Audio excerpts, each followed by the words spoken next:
दोस्तों, इससे पहले वाले वीडियो में हमने सीखा कि म्यूचुअल फंड क्या होता है और उसके कितने प्रकार होते हैं और सही म्यूचुअल फंड कैसे चुनें। अगर आपने वो वीडियो मिस कर दिए हो तो उसका लिंक मैंने डिस्क्रिप्शन में दे दिया है, आप वहां जाके उसे देख सकते हैं। इस वीडियो में हम 2022 या फ्यूचर के लिए कौन से म्यूचुअल फंड सही है और क्यों वो देखेंगे, और वो भी कैटेगरी वाइज, यानी कि large cap, mid cap, small cap, flexi cap और ईएलएसएस। दोस्तों, हर कैटेगरी में हमने दो फंड लिए हैं ताकि सेम कैटेगरी के फंड्स में हम तुलना भी देख सकते हैं। तो चलिए बिना वक्त गवाए हमारी पहली श्रेणी की और आगे बढ़ते हैं, जो है लार्ज कैप, जिसमें हमने लिए हैं Mirae asset emerging blue chip fund और Axis blue chip fund. Mirae asset fund large और मिड कैप दोनों में निवेश करता है। इसका मतलब है लार्ज के साथ आपको मिड कैप का भी थोड़ा तड़का इसमें मिल सकता है। वही एक्सिस सिर्फ लार्ज कैप में निवेश करता है। दोनों फंड्स लगभग 8 साल से भी पुराने हैं, मतलब कि काफी टाइम से अपनी प्रेजेंस मार्केट में बनाए हुए हैं। अब देखते हैं फंड साइज की और तो मीराय एसेट की फंड साइज है 21,635 करोड़ और एक्सिस ब्लू चिप की फंड साइज है 33,967 करोड़। और अगर रेटिंग की बात करें तो दोनों की रेटिंग 5 स्टार है। अब रिटर्न की बात करें तो हमने यहाँ पे 5 साल का रिटर्न लिया है। दोस्तों, 1 या 3 साल के रिटर्न में काफ़ी वोलेटिलिटी हो सकती है, लेकिन 5 साल अच्छा वक्त है किसी म्यूचुअल फंड के लिए अपना परफॉर्मेंस दिखाने के लिए। इसलिए हमने यहाँ पे 5 साल का रिटर्न लिया है, जो मीराय एसेट का है 22% और एक्सिस का है 21%। अब हम अल्फा और बीटा की ओर देखते हैं। दोस्तों, अगर आपको अल्फा और बीटा के बारे में कोई जानकारी नहीं है तो मैं यहाँ पे शॉर्ट में समझा देता हूँ। सबसे पहले देखते हैं अल्फा क्या है। अल्फा किसी फंड की परफॉर्मेंस को दिखाता है। म्यूचुअल फंड में अल्फा ये बताता है कि फंड ने बेंचमार्क इंडेक्स से कितना ज्यादा या कम रिटर्न दिया है। अब देखते हैं बीटा क्या है। बीटा फंड की वोलेटिलिटी को दिखाता है। मार्केट मूवमेंट पर म्यूचुअल फंड कितना सेंसिटिव है, ये बीटा से पता चलता है, यानी वो कितना ऊपर या नीचे जा सकता है। अगर बीटा नेगेटिव है तो वोलेटिलिटी कम होती है और अगर बीटा पॉजिटिव है तो वोलेटिलिटी ज्यादा होती है।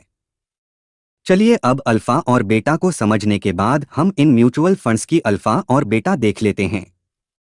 तो मीराय एसेट का बीटा है 0.99 और एक्सिस का बीटा है 0.77।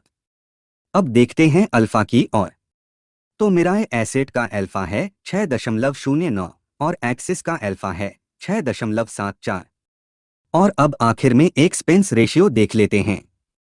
दोस्तों, एक्सपेंस रेशियो क्या होता है ये हम पिछले वीडियोस में सीख चुके हैं। मीराय एसेट का एक्सपेंस रेशियो है 0.68% और एक्सिस का है 0.47%। तो दोस्तों, ये कंपैरिजन को देखने के बाद मीराय एसेट ज्यादा बेहतर लग रहा है। अब देखते हैं मिड कैप कैटेगरी फंड जिसमें हमने लिए हैं एक्सिस मिड कैप और PGIM India mid cap opportunities fund. दोनों ही फंड 8 साल पुराने हैं। एक्सिस का फंड साइज है 15,988 करोड़ और पीजीआईएम का फंड साइज है 3,388 करोड़। दोनों ही फंड्स की रेटिंग 5 स्टार है। दोनों ही फंड्स के रिटर्न 24% आसपास है। एक्सिस का बीटा है 0.71 और पीजीआईएम का बीटा है 0.94। एक्सिस का अल्फा है 7.94 और पीजीआईएम का अल्फा है 10.48। अब देखते हैं एक्सपेंस रेशियो। तो एक्सिस का एक्सपेंस रेशियो है 0.46% और पीजीआईएम का है 0.32%। दोस्तों, पीजीआईएम से भी बड़ा फंड साइज होने के बावजूद एक्सिस का एक्सपेंस रेशियो काफी अच्छा है और बीटा लोअर। तो दोनों ही फंड अच्छे हैं, लेकिन हमारा सुझाव है एक्सिस म्यूचुअल फंड की। और दोस्तों, हर एक वीडियो बनाने में हमें बहुत सी मेहनत, रिसर्च और वक्त लग जाता है ताकि हम हमारा बेस्ट आप तक पहुंचा सके। इसलिए अगर आपको हमारे वीडियो अच्छे लगते हैं तो प्लीज सब्सक्राइब करना ना भूलें और अपने दोस्तों के साथ भी शेयर करें ताकि उनको भी म्यूचुअल फंड्स के बारे में सही जानकारी मिल सके। तो आगे बढ़ते हैं नेक्स्ट कैटेगरी की और, जो है स्मॉल कैप फंड, जिसमें हमने लिया है एक्सिस स्मॉल कैप फंड और एसबीआई स्मॉल कैप फंड। दोनों ही फंड 8 साल पुराने हैं। एक्सिस का फंड साइज है 7,362 करोड़ और एसबीआई का फंड साइज है 10,626 crore. Axis small cap fund की रेटिंग है 5 स्टार और एसबीआई स्मॉल कैप की रेटिंग है 4 स्टार, जो थोड़ी देखने वाली बात है।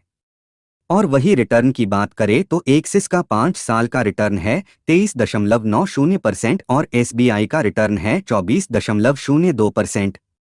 मतलब ऑलमोस्ट सेम है और दोनों का बीटा भी लगभग सेम है। लेकिन अल्फा में काफी अंतर है। एक्सिस का अल्फा है 12.5 और एसबीआई का अल्फा है 8.28। एक्सपेंस रेशियो देखें तो एक्सिस का एक्सपेंस रेशियो है 0.37%, जो कि बहुत अच्छी बात है, और एसबीआई का एक्सपेंस रेशियो है 0.79%, जो कि एक्सिस की तुलना में ज्यादा है। तो हायर अल्फा और लोअर एक्सपेंस रेशियो और 5 स्टार रेटिंग के बाद हमारा सुझाव है एक्सिस स्मॉल कैप फंड। लेकिन अगर आपने एसबीआई स्मॉल कैप में निवेश किया है तो आप उसमें भी इन्वेस्टेड रह सकते हैं। एसबीआई भी एक अच्छा विकल्प है।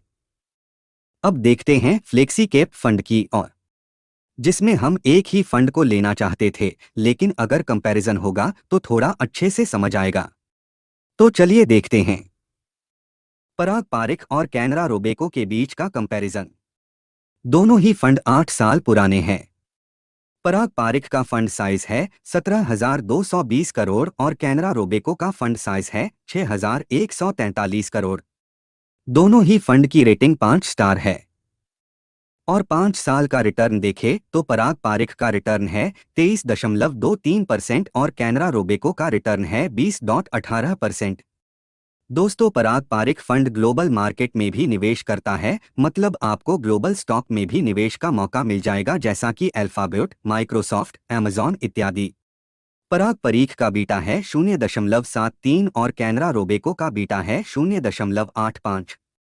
अल्फा की बात करें तो पराग पारिख का अल्फा है 11.84, जो कि कैनरा रोबेको की 5.38 से कहीं ज्यादा है।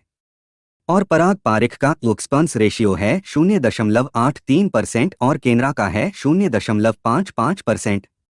सो दोस्तों, आपको ख्याल आ ही गया होगा हमारी रिकमेंडेशन के बारे में, जो है पराग पारिख फंड। अब बढ़ते हैं हमारी लास्ट कैटेगरी के बारे में, जो है ईएलएसएस।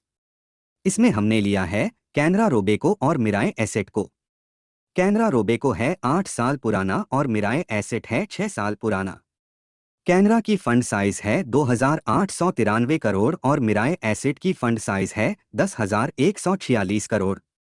दोनों ही फंड 5 स्टार रेटिंग वाले हैं। कैनरा रोबेको का 5 साल का रिटर्न है 20.82% और मिराए एसेट का रिटर्न है 22.66%।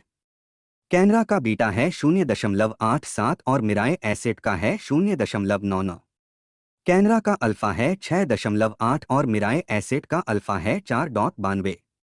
केनरा का एक्सपेंस रेशियो है 0.75% और मिराए एसेट का एक्सपेंस रेशियो है 0.43%। तो दोस्तों, सारी कंपैरिजन हायर रिटर्न और लोअर एक्सपेंस रेशियो को देखने के बाद हमारा रिकमेंडेशन है Mirae Asset tax saver fund. दोस्तों, हर एक म्यूचुअल फंड अपनी अपनी जगह होते हैं और उनके फंड की साइज, रिटर्न, एक्सपेंस रेशियो वक्त के साथ चेंज होते रहते हैं।